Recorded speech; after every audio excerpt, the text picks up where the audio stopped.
ধন্যবাদ জানাচ্ছি।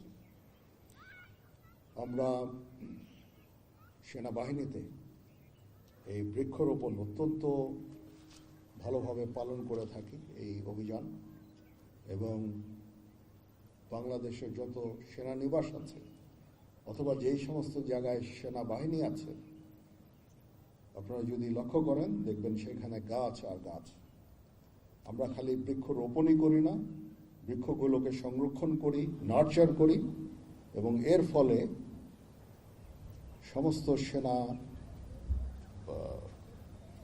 সমস্ত জায়গাগুলোতে যেখানে সেনাবাহিনী আছে সেনানিবাসগুলোতে বৃক্ষে পরিপূর্ণ থাকে।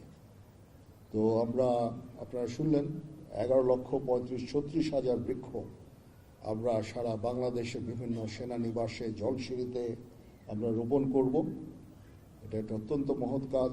এটা আমাদের পরিবেশ বান্ধব। এখানে অক্সিজেন জেনারেট হয়, এই গাছ থেকে অক্সিজেন জেনারেট হয় এবং পরিবেশের সুরক্ষা দেয়। তো এই জন্য এটা আমরা অত্যন্ত গুরুত্বের সাথে আমরা এটা পালন করে থাকি। ইনশাআল্লাহ আমরা আজকে বৃক্ষরোপণ এই অভিযান আজকে শুরু হবে এবং এটা চলতে থাকবে। সময়টা আপনাদেরকে বলা হয়েছে। তো ইনশাআল্লাহ আমরা সবাই এইটাকে সুন্দরভাবে পালন করব। আমি এখন বাংলাদেশ সেনাবাহিনীর বৃক্ষরোপণ অভিযান 2026-এর শুভ উদ্বোধন ঘোষণা করছি।